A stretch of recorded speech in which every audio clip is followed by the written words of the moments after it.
In America, we like to believe that power is temporary, that emergencies are rare, and that limits exist, and they're honored.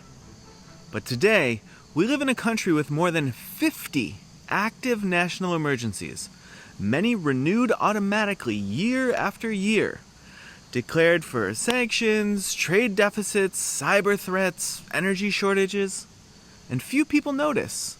Even fewer ask when they'll end. Because here's the truth. In every great American crisis, every fourth turning, the powers we grant in panic often outlive the panic. And what begins as a fire escape quietly becomes the front door. Let's trace that pattern through history. In December 1776, as British troops advanced and Congress fled Philadelphia, they did something radical. They granted General George Washington what they called full, ample, and complete powers. He could raise troops, requisition supplies, arrest those refusing to support the cause, without needing a vote first. But Congress set a limit. 6 months, no more. When the term expired, Washington stepped back. He honored the boundary. That moment taught 2 lessons. Extraordinary powers may be needed in a crisis, but they must come with an end date. The trouble is, not everyone listened. During the Civil War, President Lincoln took fast, sweeping action. He ordered a naval blockade of Confederate ports before Congress had even declared war. The Supreme Court later upheld this in the prize cases, ruling the president can respond to warlike threats immediately, even without a formal declaration. He also suspended the writ of habeas corpus, jailing thousands without trial. When Chief Justice Taney ruled this unconstitutional in Ex parte Merriman, Lincoln ignored it. Congress retroactively approved the suspension 2 years later, but that is a mess of a constitutional crisis. After the war, the court struck back.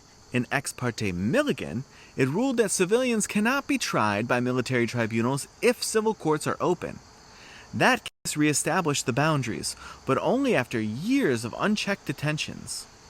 Fast forward to 1933, the economy was collapsing and banks were failing, and President Roosevelt declared a national banking emergency under old wartime law. He shut every bank in the country and froze gold withdrawals, and took control of currency flow. Congress passed the Emergency Banking Act just 3 days later, and then came World War II. Through the First and Second War Powers Acts, Roosevelt was granted vast control over industry, infrastructure, and information. That power helped win the war, but it also led to one of the darkest moments in U.S. law: Japanese-American internment.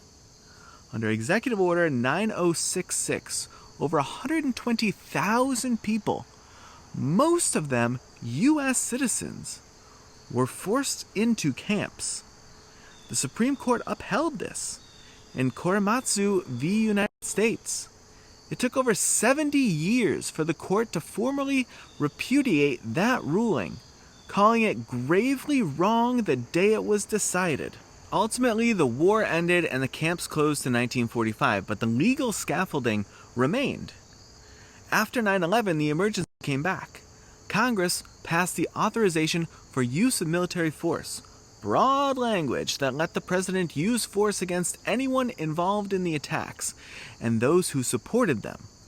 The USA Patriot Act followed, and it expanded surveillance and warrantless searches and secret watch lists and detentions at Guantanamo. Over time, the courts pushed back. They ruled that detainees have rights, that military commissions need proper authorization, that habeas corpus applies even offshore. But the security architecture stayed. The long emergency became permanent. So what's different now? Well, this time the shift didn't come from a bombing or a fire. It came quietly, from exhaustion, from legal drift, from power that no longer needs permission. In July 2024, the Supreme Court issued a major ruling in Trump v. United States. It held that presidents are entitled to absolute criminal immunity for their core constitutional acts and presumptive immunity for any other official acts.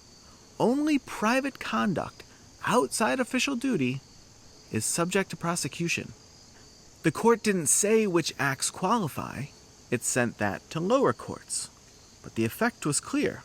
If a president uses emergency authority and calls it official, criminal accountability may be out of reach. Just days earlier, the court overturned Chevron Deference, a 40-year-old doctrine that said courts should defer to agency expertise when interpreting ambiguous laws. Now, judges, not scientists or public health experts, get the final word.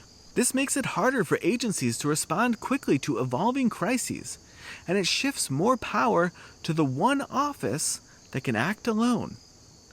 And meanwhile, the emergency machine hums quietly. Under the National Emergencies Act, a president can unlock more than 100 special powers with a single declaration. Many of those involve finance, defense, sanctions, and commerce. And most of these emergencies are renewed automatically with no public debate. In January of 2025, the White House declared a national energy emergency via Executive Order 14156. It directed federal agencies to speed up permitting and review for energy infrastructure, bypassing standard environmental checks. And it cited emergency authorities under the Defense Production Act and Endangered Species Act, and even 10 U.S.C. 2808, a law that allows military construction during declared national emergencies. What began as a declaration about grid security now shapes how pipelines and power plants get approved. Also in 2025, the president invoked a national emergency over trade deficits, imposing a 10% baseline tariff and layering on country-specific rates through a rolling set of orders. This came via Executive Order 14257 and follow-up modifications. The authority? The International Emergency Economic Powers Act, designed for sanctions against enemies during wartime. And now it's used to shape global trade deals. Just a quick break here. If this deep dive helps clarify the civic terrain that we're walking together, I hope you'll share it or support it at dancoyle.com. Every episode is handcrafted, historically grounded, and gifted to the public with support from folks like you. So how does this all show up in real life? You turn on the news and see another emergency renewal. Maybe it's about cybersecurity or sanctions or fentanyl. But there's no new debate, just a new date. You walk through your town square and see local police in armored trucks, military surplus legal through the 1033 program, and used now for protest control or drug raids or even weather emergencies. You read about new tariffs or new surveillance rules, new building permits, but no laws were passed, just declarations. And because it's labeled temporary, no one feels the need to explain when it ends. So what should we be watching? First, the fallout from presidential immunity. Lower courts are now defining what counts as official acts. Watch how future presidents stretch that label, especially in emergencies. Second, the consequences of Chevron's reversal. Agencies are now slower, more hesitant, and more frequently sued, and that pushes presidents to reach for faster tools like executive orders and emergency declarations. Third, Schedule F. In 2025, the White House issued orders to reclassify certain civil servants, those involved in policy decisions, as at-will employees. That makes it easier to replace those who resist politicized directives. And the impact? In a crisis, checks and balances often depend on staff with institutional memory. If those people are gone, who's left to say no? And finally, watch the courts. The landmark case is still Youngstown v. Sawyer, the one that stopped President Truman from seizing steel mills during the Korean War. Justice Jackson wrote that a president's power must stem either from an act of Congress or from the Constitution itself. And that remains the guidepost, but it only works if we remember it's there. This isn't the first time free societies have slipped into permanent emergency. In ancient Rome, the title of dictator was limited to 6 months, until Sulla kept it longer. Then Caesar took it for life.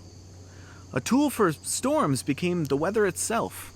In 1933, Germany, the Reichstag fire led to a temporary decree suspending civil liberties, and weeks later, the Enabling Act gave the chancellor power to rule by decree.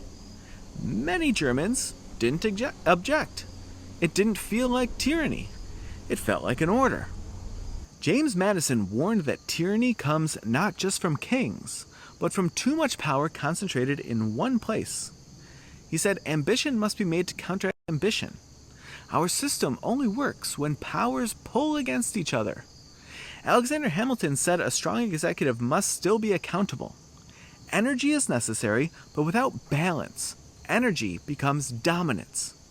So let's ask one hard question of every emergency power we see. What's the off-ramp? Who decides when it's over? And what happens if no one asks anymore? Because temporary powers don't just stick. They sink in. They become habits. And then, before we even notice, they become the law of the land. Well, thanks for walking through this one with me, and I hope to see you in the next one.